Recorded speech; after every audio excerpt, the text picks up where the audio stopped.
Coming up on Mountain News this morning, major funding in one eastern Kentucky county is expected to increase outdoor activity.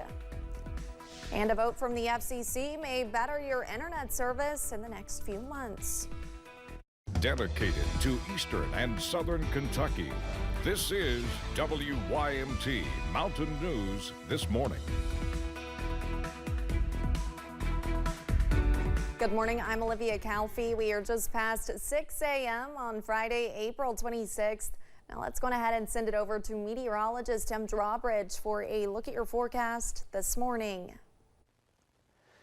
Good morning, Olivia. Good morning, everyone. Some breaks in the clouds as we look outside our door here at WYMT, and 41 degrees temperature-wise. Things vary with the thickest of cloud cover, helping to kind of insulate things, meaning warmer temperatures retaining some heat closer to the ground per se. 46 at Manchester, but in the meantime, it's 40 at Prestonsburg, 39 your way at Ashland to the mid-50s, Somerset into Monticello. Here's a satellite weather composite. Again, there are the breaks. Here's the thickest of cloud cover right along Hal Rogers I-75. Out to the west, a few radar returns, but notice they're starting to dry up per se. They're losing their punch because they're moving into, at least the moisture, into drier air. And it's going to take a little while to moisten things up, but the trend is for clouds to continue to increase today, and that shower threat out to the west will eventually evolve for us here across eastern back into our southern Kentucky. Late this afternoon, more so into this evening, we see a high today in Hazard up close to 76. More about the first alert 7-day forecast and a summertime feel to the air coming up in just a few moments. Olivia? All right, Tim, thank you. Yesterday was the 10th anniversary of the start of the Flint, Michigan water crisis when the city of Flint switched its water source to the Flint River, causing the city's pipes to corrode, releasing lead into the water. Also on this historic day, the Environmental Protection Agency announced new power plant regulations. WYMT's Washington correspondent Ryan Henson speaks with the EPA director about the efforts for a cleaner tomorrow. 3, 2, 1. For a decade, the families in Flint, Michigan have been fighting for clean drinking water.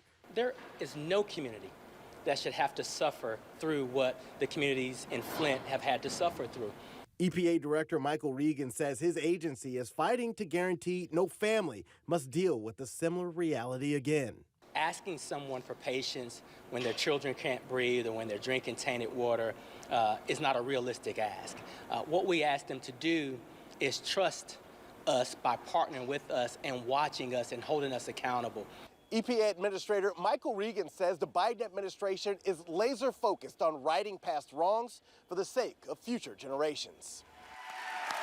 During an event at Howard University, Regan took time to talk to me about the anniversary of Flint, but also announced 4 new rules on coal and natural gas plants. The standards focus on carbon pollution, mercury pollution, limiting wastewater pollution, and tightening regulations for coal ash. All rules require the plants to report the data to the public. Regan says the new standards are especially important for low-income communities of color, where 70% of the plants are located. It's time for these communities to get the head of the line, have a seat at the table. This EPA, the Biden administration, is making sure that that happens. In a series of statements, coal-producing states denounced the new regulations as misguided. In Washington, I'm Ryan Henson. Kentucky coal-fired power plants will be affected by the new rules. Nick Comer with the East Kentucky Power Cooperative says the rules ignore America's growing reliability crisis when it comes to electric use. Simply because we have fewer and fewer of these reliable power plants that are available. And this rule will close down a lot of those power plants. EKPC is going to fight for reliability for Kentucky. The EPA says the new rules must take effect now by 2039, and there's other options for plants for 2032. The Kentucky legislature did approve money in the state budget for the Attorney General to use $3 million in fighting what advocates are calling federal overreach in situations like this. The Federal Communication Commission voted to reinstate net neutrality on Thursday, taking away internet providers' ability to speed up or slow down internet traffic. The new FCC rules ban blocking, throttling, or disadvantaging certain content, apps, or services. They also bar prioritizing them in return for payment. The FCC says it'll take a couple months to enact the rules, but opponents are already gearing up for legal challenges. Innovation has flourished. Competition has increased. The internet remains a vehicle for free and open discourse. The new authority also gives the agency the ability to investigate internet outages and treat internet service providers as utilities. Wednesday, we told you about lawmakers securing funding for one of two projects in Leslie County, that being Lico Park. A grant was also secured for a natural gas line project. WYMT's Chandler Wilcox tells us more about those projects and how they will impact the community. Lawmakers secured $2 million for Lico Park. Contractors are working to build a complex including 4 baseball fields. We're about 95% done with this one, and there's going to be 3 other fields out here with the concession stand. Not just baseball fields, but other activities that can include multiple generations. They're going to build campsites. They're going to tie in trails for like 4-wheeling to all these different counties. Contractors are also building a pavilion. Leslie County Judge Executive William Lewis says the complex will have an impact on economic development. Lewis said the tax revenue and economic benefits that will be enjoyed by residents of the region is huge, and to say that this is a win for our community is an understatement. Lewis also told WYMT they have secured $5 million for a gas line project.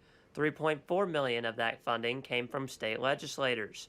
Lewis said it will allow them to complete running gas lines and setting up the meters in Hyden. In Leslie County, Chandler Wilcox, WYMT Mountain News. Officials say the Lico Park project will create 15 to 20 tourism jobs.